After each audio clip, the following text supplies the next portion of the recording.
கண்டன உரையாற்றுவதற்காக திராவிட முன்னேற்றக் கழகத்தினுடைய பெருந்தூண் மாநிலங்களவை உறுப்பினரும் அதன் குழு தலைவருமான எங்கள் பாசத்திற்குரிய திருச்சி சிவா அண்ணன் அவர்கள் இப்போது வருகின்றார்கள். இந்திய ஒன்றியத்தை ஆட்சி புரிந்து கொண்டிருக்கின்ற பாரதிய ஜனதா கட்சியினுடைய அரசு கொண்டு வர முயற்சித்துக் கொண்டிருக்கின்ற வக்ஃப் திருத்த மசோதாவை எதிர்த்து நடைபெறுகின்ற இந்த மிகப்பெரிய கண்டன ஆர்ப்பாட்டத்தினுடைய கூட்டத்தின் தலைவர், அனைத்து இஸ்லாமிய இயக்கங்கள் அரசியல் கட்சிகள் கூட்டமைப்பினுடைய தலைவர் மௌலானா அல்ஹாஜ் காஜா மொய்னுதீன் பாகவி அவர்களே, முன்னதாக இங்கே தனக்கே உரிய தனித்தன்மையோடு அழுத்தந்திருத்தமாக இஸ்லாமிய பெருங்குடி மக்கள் இந்த நாட்டில் தனித்து விடப்பட்டவர்கள் அல்ல என்பதை தன்னுடைய வாதங்களின் மூலமாக எடுத்து வைத்து அமர்ந்திருக்கின்ற விடுதலை சிறுத்தைகள் கட்சியினுடைய தலைவர், சிதம்பரம் நாடாளுமன்ற மக்களவை தொகுதியின் உறுப்பினர் என் ஆருயிர் இளவல் தொல் திருமா அவர்களே, அதற்கு முன்னதாக இந்த திருத்த மசோதாவில் இருக்கிற கூறுகளை, அதில் இருக்கிற பிரிவுகளில் எந்த வகையிலெல்லாம் ஆபத்துகள் இஸ்லாமியர்களுக்கு விளைய இருக்கின்றது என்பதை விளக்கமாக எடுத்து கூறி அமர்ந்திருக்கின்ற மனிதநேய மக்கள் கட்சியின் தலைவர், பாபநாசம் சட்டப்பேரவை தொகுதியின் உறுப்பினர் பேர் அன்பிற்குரிய ஜனாப் பேராசிரியர் ஜவஹர்லால் அவர்களே,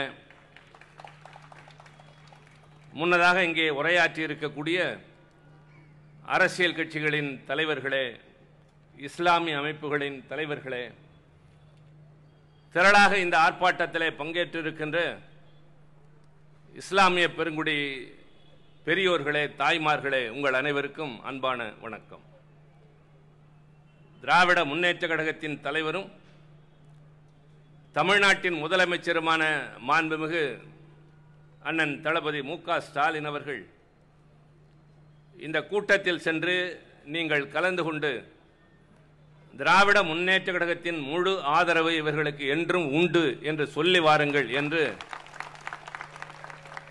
என்னை இங்கே அனுப்பி வைத்திருக்கிறார்கள். இஸ்லாமிய பெருங்குடி மக்களுக்கும் திராவிட முன்னேற்ற கழகத்திற்குமான உறவு என்பது தேர்தல் காலத்து உறவு அல்ல. ஆதி காலம் தொட்டு உங்களோடு இணை பிரியாமல் எல்லா நேரங்களிலும் தோளோடு தோள் நிற்கின்ற இந்த உணர்வு அறிஞர் அண்ணா அவர்கள் இந்த இயக்கத்தை உருவாக்கிய நாளிலே இருந்து தொடர்ந்து தலைவர் கலைஞர் அவர்கள் வழிநடத்திய அந்த நாளிலும் இன்றைக்கு தளபதி அவருடைய தலைமையிலும் கூட நாங்கள் என்றென்றைக்கு உங்களுக்கு கோட்டை காவல் அரணாக நிச்சயமாக இருப்போம் என்பதை நான் மீண்டும் உறுதியிட்டு கூறுகின்றேன். இன்று கூட டெல்லியிலே இந்த வக்ஃப் சட்ட திருத்த மசோதாவினுடைய நாடாளுமன்ற கூட்டுக்குழு கூட்டம் நடைபெற்றிருக்கின்றது. தொடர்ந்து இந்தியாவின் பல்வேறு மாநிலங்களுக்கு அந்த குழு நேரடியாக சென்று ஆங்காங்கே இருக்கிற மக்களோடு கலந்துரையாடுகின்றார்கள். ஒரு சட்டம் நிறைவேறுவதற்கு முன்பாக கொண்டு வரப்படுகின்ற மசோதா என்பது நாடாளுமன்றத்தின் இரு அவைகளிலும் விவாதிக்கப்பட வேண்டும். இருதரப்பு கருத்துக்களையும் கேட்க வேண்டும். அதற்கு பின்னால் திருத்தங்கள் இருந்தால் அந்த திருத்தங்களையும் இணைத்து அதை நிறைவேற்றி குடியரசுத் தலைவர் ஒப்புதல் பெறப்படுகின்ற போது அது சட்டமாக மாறும். ஆக மசோதா என்பது ஒரு சட்ட முன்வடிவு. நாடாளுமன்றத்தில் விவாதிக்கப்படுகின்ற போது ஒரு சின்ன பிரச்சனை என்னவென்றால், இங்கே தம்பி திருமா வருத்தப்பட்டாரே, அவருக்கு 2 நிமிடம் தான் கிடைக்கிறது என்று. அதுபோல உறுப்பினர்கள் எண்ணிக்கை குறைவாக இருக்கின்ற கட்சிகளுக்கு நேரம் குறைவாகத்தான் கிடைக்கும். உறுப்பினர்களுடைய எண்ணிக்கையின் அடிப்படையில் நேரத்தை ஒதுக்குகிற போது ஆளுங்கட்சிக்கு அதிகமாக கிடைப்பதும் இயல்புதான்.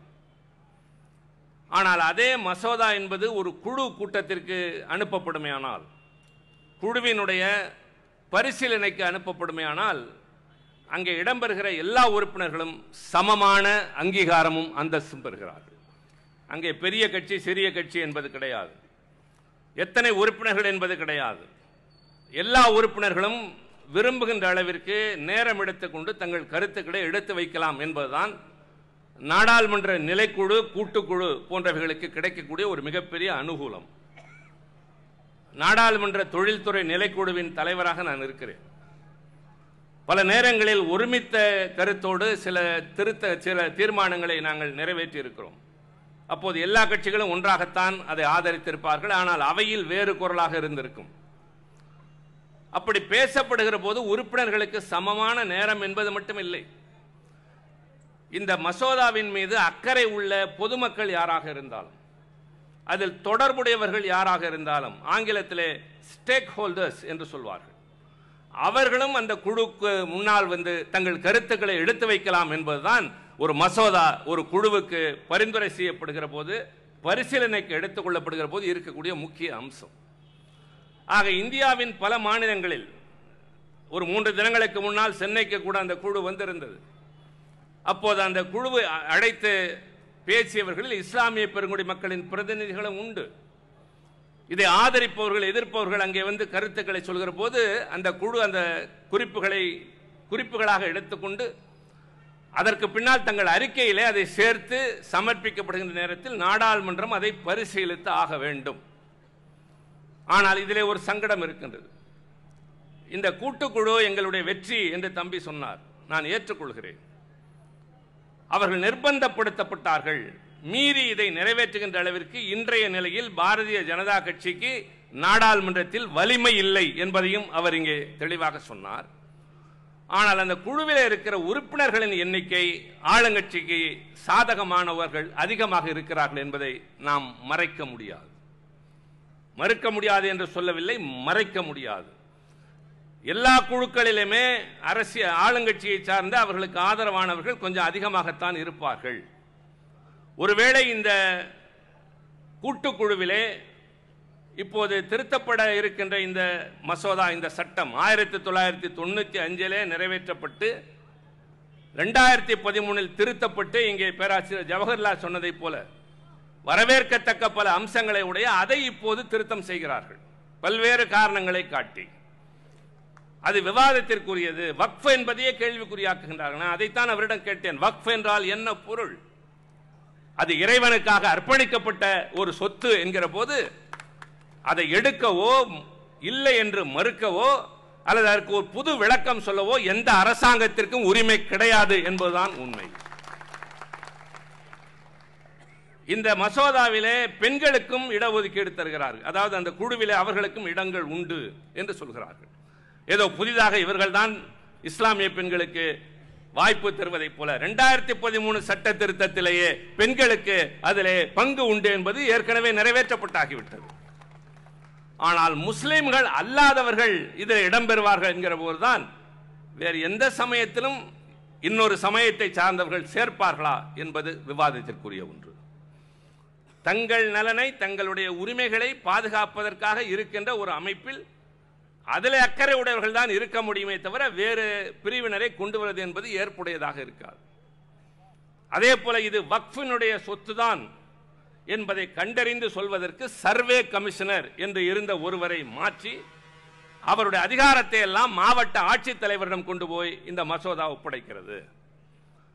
மாவட்ட ஆட்சித்தலைவர்கள் என்பவர்கள் பெரும்பாலும் ஆளுகின்ற அரசிற்கு என்ன முடிவெடுக்கிறார்களோ அதற்கு ஏற்றவாறு சில நேரங்களில் நடந்து கொண்டாக வேண்டும்.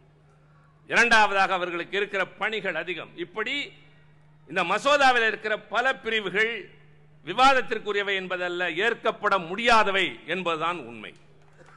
இப்போது நான் சொல்ல வருவது, ஒருவேளை இந்த குழுவினுடைய தலைவர் அங்கே இருக்கிற ஆளுங்கட்சிக்கு ஆதரவாக ஒரு அறிக்கை தயார் செய்வாரேயானால் அதில் இருக்கிற எதிர்க்கட்சி உறுப்பினர்கள், இப்போது திராவிட முன்னேற்ற கழகத்தின் சார்பில் மக்களவையிலிருந்து தம்பி ராஜா, மாநிலங்களவையிலிருந்து தம்பி அப்துல்லா 2 பேரும் அதில் உறுப்பினர்களாக இருக்கிறார்கள். எல்லா கூட்டங்களிலும் கலந்து கொள்கிறார்கள். இவர்கள் நியாயங்களை எடுத்து சொல்கிற போது அது கேட்டுக்கொள்ளப்படாமல் அதில் இருக்கிற நியாயத்தை மறுத்துவிட்டு அந்த குழு ஒரு அறிக்கையை நிறைவேற்ற முயலுமேயானால் அதிகபட்சம் என்ன செய்ய முடியும்? டிசன்ட் நோட் என்று ஒன்று சொல்வார்கள். அதுதான் குழுவில் இருக்கக்கூடிய உறுப்பினர்கள் இந்த அறிக்கை நிறைவேற்றப்பட்டாலும் இதில் எங்களுக்கு எதிர் கருத்து இருக்கிறது, மாற்று கருத்து இருக்கிறது என்பதை தங்களுடைய கருத்துக்கள் எல்லாம் எழுதி அந்த குழுவிடம் சமர்ப்பிக்கப்படுகிற போது குழுவின் அறிக்கையோடு சேர்த்து மறுப்பு கருத்துகளும் அதில் இடம்பெறும் என்பது நிரந்தரமாக நாடாளுமன்றத்தினுடைய பாதுகாப்பில் வைக்கப்பட்டிருக்கும். நான் ஒன்று மட்டும் சொல்ல விரும்புகிறேன். நான் எதிர்மறையாக சிந்திப்பவனும் அல்ல, பேசுபவனும் அல்ல. இந்த அரசாங்கம் ஏன் இப்படி செய்கிறது என்று யாரும் கேட்கக்கூடாது. அவர்கள் இதை தவிர வேறு எப்படி செய்வார்கள்? தம்பி திருமா 2 உதாரணங்களை சொன்னார். பல் பிடுங்கப்பட்ட பாம்பு என்றார், கொடுக்க நெருக்கப்பட்ட தேள் என்றார். ஆனாலும் தம்பி பாம்பு பாம்பு தான், தேள் தேள் தான். அதற்கு பல் இருக்கிறதே இல்லையோ, நச்சு இருக்கிறது என்ற அந்த வேகத்துடன் பாம்பு சீறிக்கொண்டேதான் இருக்கும். கொடுக்கு இல்லை என்றாலும் கூட தேள் அங்கும் இங்கும் நடமாடுகிற போது அதை பார்க்கிற போது அச்சம் வரத்தான் செய்யும். கொஞ்சம் ஏமாந்திருந்து விட்டோம். கடந்த தேர்தலில் இந்தியாவின் சில பகுதிகள் மட்டும் விழிப்போடு இருந்திருந்தால் இன்றைக்கு இந்த ஆர்ப்பாட்டத்திற்கு அவசியம் இல்லை. இஸ்லாமியர்கள் இப்படி பதைபதைப்போடு எல்லோரும் பேசினார்களே, உருதிலே பேசினார்கள், அதை தமிழில் மொழிபெயர்த்தார்கள், தெளிவாக சொன்னார்கள். என்ன சொன்னார்கள் நன்றாக குறித்துக் கொள்ளுங்கள். ஏதோ வேறு ஏதோ கோணத்தில் நின்று பேசுவதாக யாராலும் சித்தரிக்க முடியாது. நானோ தம்பி திருமாவோ செல்வ பெருந்தகையோ இங்கே பேசுவதல்ல. அவர்கள் சொன்னார்கள், எங்களுடைய உரிமைகளை இந்திய நாட்டின் அரசியல் சட்டத்தின் அடிப்படையில் தான் நாங்கள் நிறைவேற்றிக் கொள்ள விரும்புகிறோம் என்று சொன்னார்கள். ஆக அவர்கள் அரசியல் சட்டத்திற்கு முரணாக எதையும் கேட்கவில்லை. பல சந்தர்ப்பங்களில் முத்தலாக் சட்டம் நிறைவேறிய போது, 370வது பிரிவு நீக்கப்பட்ட போது, குடியுரிமை சட்ட திருத்தம் வந்த போது, பல பேர் உணராத UAPA ஊபா என்கின்ற அன்லாஃபுல் ஆக்டிவிட்டிஸ் பிரிவென்ஷன் ஆக்ட் என்ற அச்சந்தருகிற ஒரு டிராக்கோனியன் லா, ஒரு பயங்கரவாத சட்டம் நிறைவேற்றப்பட்ட போதெல்லாம் நாங்கள் இரு அவைகளிலும் எதிர்த்து பேசியிருக்கிறோம். அப்போதெல்லாம் நான் ஒன்றுதான் சொன்னேன்.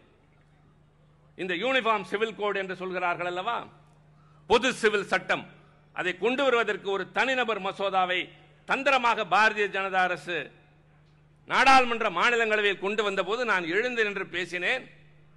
ஐயா, ஒன்றை மனதிலே வைத்துக் கொள்ளுங்கள். 1947 இந்தியா விடுதலை அடைகிற போது 2ஆக பிரிகிறது. ஒன்று பாகிஸ்தான், இன்னொன்று இந்தியா. பாகிஸ்தானுக்கு பிரிவினைக்கு காரணமாக அதன் தலைவராக இருந்த முகமது அலி ஜின்னா சொன்னார், நான் இஸ்லாமியர்களுக்காக ஒரு நாடு உருவாக்கி இருக்கிறேன், இஸ்லாமியர்களே என்னோடு வாருங்கள் என்றார். அப்போது இங்கிருந்த நீங்கள் எல்லாம் என்ன சொன்னீர்கள்? நாங்கள் முஸ்லிம்கள் தான், ஆனால் இந்தியா தான் எங்கள் நாடு என்று சொன்னீர்களே. நன்றி மறக்கலாமா?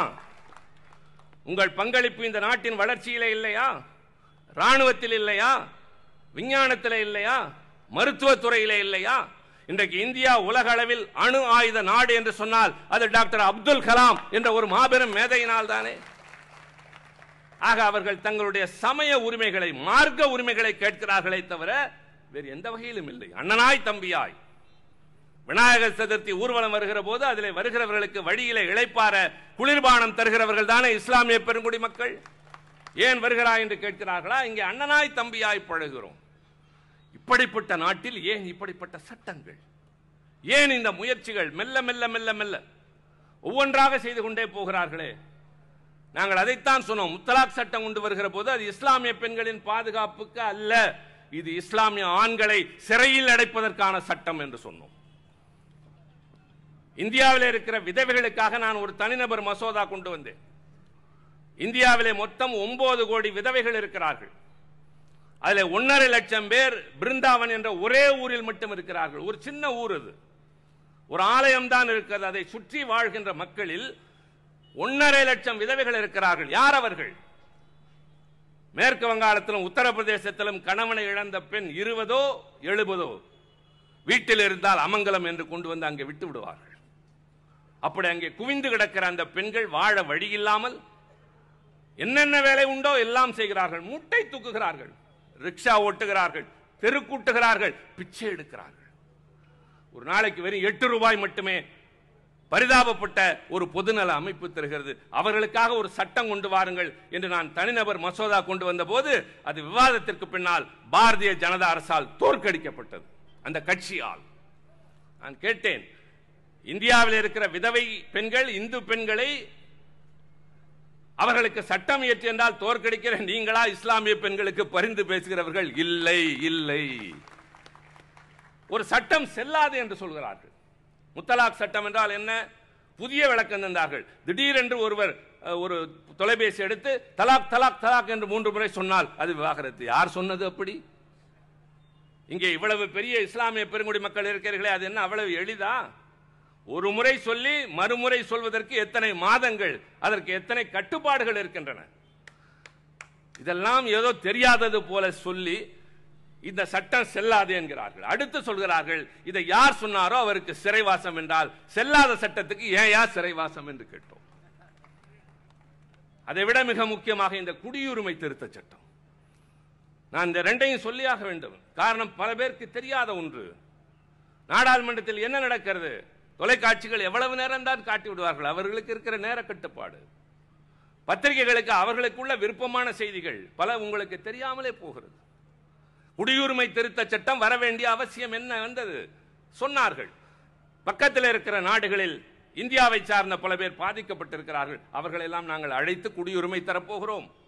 குடியுரிமை என்பது ஒரு மிகப்பெரிய உரிமை. அது இல்லாதவர்கள் நாடற்றவர்கள். இலங்கையிலிருந்து வந்து தவிக்கிறவர்களை பார்த்தால் தெரியும். அவர்கள் தேர்ந்தெடுத்த நாடுகள் 3: பாகிஸ்தான், ஆப்கானிஸ்தான், பங்களாதேஷ்.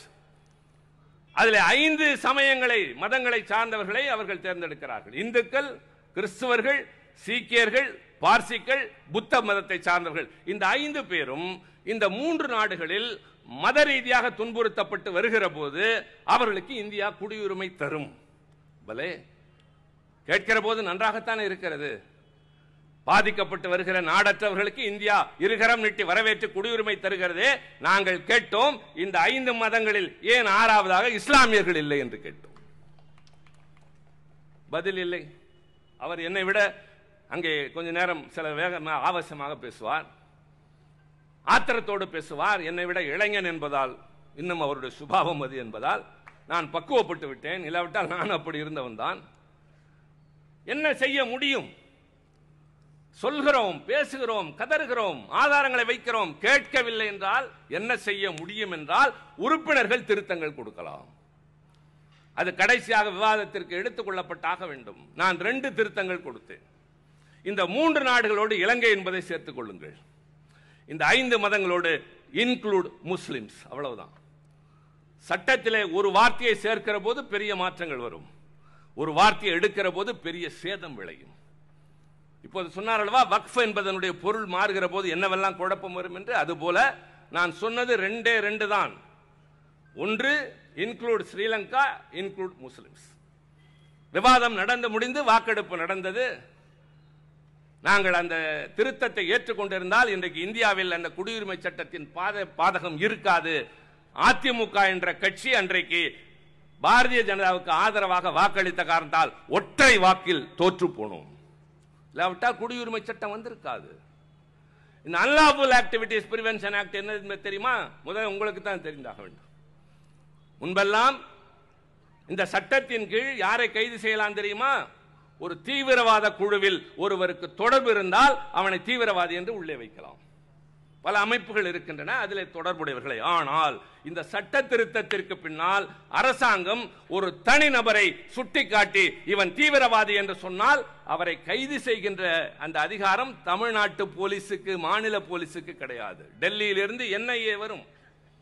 யாருடைய அனுமதியும் இல்லாமல் அவனை தூக்கி கொண்டு போய் ஒரு சிறையிலே வைக்கும். எவ்வளவு காலம், என்ன விசாரணை, எப்போது விடுதலை தெரியாது. இந்த சட்டம் நிறைவேறிய போதும் எதிர்த்த கட்சி திராவிட முன்னேற்ற கழகம், விடுதலை சிறுத்தைகள் கட்சி, காங்கிரஸ் போன்ற கட்சிகள் தான், கம்யூனிஸ்டுகள் தான். கதறினோம். என்ன இது? ஒரு படுபாதக பயங்கரவாத சட்டம். இந்த நாட்டில் அரசாங்கத்திற்கு ஆகாதவனை தீவிரவாதி என்று முத்திரை குத்துகிற சட்டம் என்றோம். தோற்கடிக்கப்பட்டது எங்களுடைய குரல் அன்றைக்கும் அதிமுகவால் தான். நான் அரசியல் பேசுவதாக கருதார்கள். நடந்தது அதுதான். இன்றைக்கு இந்தியா முழுவதும் இஸ்லாமிய பெரியோர்களே, இங்கே அற்புதமாக பேசிய மௌலானாக்களே, பல சிறைகளில் இன்றைக்கு இந்த சட்டத்தின் கீழ் இஸ்லாமியர்கள் அதிகமாக இருக்கிறார்கள், பத்திரிகையாளர்கள் இருக்கிறார்கள், சமூக நல ஆர்வலர்கள் இருக்கின்றார்கள். இவர்கள் எல்லாம் இருப்பார் பல பேருக்கு தெரியாது. நாளாக நாளாக யாருக்கும் எல்லாம் மறந்து போகும். நியாயத்திற்காக உள்ளே போனான் என்று குமுறியவர்கள் தங்கள் சொந்த வேலையை பார்க்க போய்விடுவார்கள். அரசாங்கத்தினுடைய நோக்கமும் திட்டமும் அதுதான். ஆக UAPA வந்தது, குடியுரிமை சட்ட திருத்தம் வந்தது, முத்தலாக் சட்டம் வந்தது, அதே போல காஷ்மீரில் 370 பிரித்து கூறு போட்டார்கள். எல்லாவற்றையும் பார்த்துவிட்டு இன்னும் கொஞ்சம் எச்சரிக்கையாக இருந்திருந்தால் இந்த 2024 எல்லாம் மாறி போயிருக்குமே. ஜவஹர்லால் ரொம்ப ஆவேசமாக சொன்னார், ஒருவேளை இது சட்டமாக மாறுமேயானால் டெல்லியில் விவசாயிகள் போராடியதை போல நாங்கள் சென்று முற்றுகையிடுவோம் என்று சொன்னார். உரிமைகளை பாதுகாப்போம் என்று சொன்னார். அத்தோடு நிற்காதீர்கள், நாம் எல்லோரும் சேர்ந்து இந்த ஆட்சியை அகற்ற வேண்டும் என்பதற்காக பாடுவோம். அந்த நாள் தான் இந்தியாவின் ஜனநாயகத்திற்கு நாம் எல்லாம் பாதுகாப்பு தேடுகிற நாள். அந்த நாள் தான் இந்த நாட்டிலே சிறுபான்மையினரும் பெரும்பான்மையினரும் சேர்ந்து வாழ்வோம் என்ற உத்தரவாதத்தை எடுத்துக் கொள்கின்ற நாள். செக்யூலர் என்ற வார்த்தையே இறக்குமதி வார்த்தை என்று பேசுகிறவர் இங்கே ஆளுநராக இருக்கிறார். மதசார்பற்ற என்ன பொருள்? மதசார்பற்ற என்றால் மதம் இல்லை என்பதா பொருள்? இல்லை, மதங்கள் இருக்கும். பாகிஸ்தான் இஸ்லாமிய நாடு, அதே போல இலங்கை என்பது புத்த மத நாடு, இன்னொரு நாடு கிறிஸ்துவத்தை பின்பற்றுகிற நாடு. ஆனால் இந்தியா என்கின்ற இந்த நாட்டில் சமயங்கள் இருக்கும். இந்துக்கள், இஸ்லாமியர்கள், கிறிஸ்தவர்கள், சீக்கியர்கள், பார்சிகள், புத்தர் எல்லோரும் இருப்பார்கள். ஆனால் அரசாங்கத்திற்கு மதம் கிடையாது. அரசாங்கத்தை பொறுத்தவரை ஒரு தாய்க்கு எல்லா பிள்ளைகளும் ஒன்று என்பதை போல எல்லா சமயங்களையும் அரவணைக்க வேண்டும் என்பதற்கு பெயர் தான் செக்யூலரிசம். அதை பின்பற்ற தயாராக இல்லை என்கின்ற ஒரு அரசாங்கம் கடந்த காலத்தில் செய்த பல தவறுகள், இப்போது அவர்களுக்கு பெரும்பான்மை இல்லை என்பதை போல ஒரு தோற்றம். மாநிலங்களவையில் அவர்களுக்கு கொஞ்சம் பெரும்பான்மை இல்லைதான், ஆனால் இப்போது மெல்ல மெல்ல ஆள் பிடித்துக் கொண்டிருக்கிறார்கள். எதிர்கட்சியிலிருந்து 1, 2, 3, 4, 5 என்று இதுவரை ராஜினாமா செய்துவிட்டோ அல்லது வேறு கட்சிகளுக்கு போயோ மெல்ல அவர்களுக்கு பெரும்பான்மையை கூட்டிக் கொண்டு போகிறார்கள். மக்களவையிலே எதிர்கட்சி வலிமையானதான், ஆனால் ஒரு ஓட்டு அதிகமாக இருக்கிற வரை ஜனநாயகத்தில் அதுதான் முடிவாக மாறும். அதனால் தான் சொன்னேன், நான் எதிர்மறையாக பேசவில்லை. நம்முடைய நோக்கம், குறிக்கோள், செயல் எல்லாம் ஒரு மக்கள் விரோத ஆட்சியை அகற்றிவிட்டு மக்களை எல்லோரையும் ஒன்றாக கருதுகிற ஆட்சியை கொண்டு வருவதற்கான முனைப்பில் நாம் தீவிரமாக எல்லோரும் ஒருங்கிணைந்து செயல்பட வேண்டும். அதில் ஒரு கட்டம்தான் இந்த வக்ஃப் திருத்த மசோதா என்கின்ற 2024 என்பது கூட்டு நாடாளுமன்ற குழுவில் விவாதிக்கப்படுகிறது. அறிக்கை சாதகமோ பாதகமோ தெரியாது. நாடாளுமன்றத்தில் நிறைவேறாது என்று எதிர்பார்ப்போம்.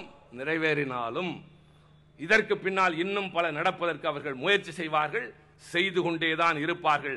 காரணம், பல் பிடுங்கப்பட்டிருந்தாலும் தம்பி பாம்பு பாம்புதான், கொடுக்கு நெருக்கப்பட்டிருந்தாலும் தேள் தேள்தான். ஆக அவர்களுடைய குணம் அது. அந்த குணத்தின் காரணமாக அவர்கள் இப்படிப்பட்ட செயல்களை தொடர்ந்து செய்து கொண்டே இருப்பார்கள். நாம் அனைவரும் இன்று காட்டுகிற இந்த ஒற்றுமையை தொடர்ந்து காட்டி கடைபிடித்து வெற்றியை நோக்கி நடைபோடுவோம். இந்தியாவின் ஜனநாயகத்தை காப்பாற்றுவோம். எல்லோரும் ஒன்று என்று வாழ்கிற ஒருமைப்பாட்டு நிலையினை, சிறுபான்மையினருக்கு இந்தியா பாதுகாவல் அரண் என்கின்ற நிலையினை உருவாக்கிய சூளுரைப்போம் என்று திராவிட முன்னேற்ற கழக தலைவர் அண்ணன் தளபதி ஸ்டாலின் அவருடைய குரலாக இந்த இடத்தில் எடுத்து வைத்து, அவர் இருக்கிறார் தமிழ்நாட்டில் உங்களை பாதுகாக்க. எங்கள் கூட்டணி இருக்கிறது டெல்லியிலே, உங்களுக்காக குரல் கொடுக்க போராட. நம்பிக்கையோடு இருங்கள், எல்லாம் சரியாகவே நடக்கும் இன்ஷா அல்லாஹ். நன்றி, வணக்கம்.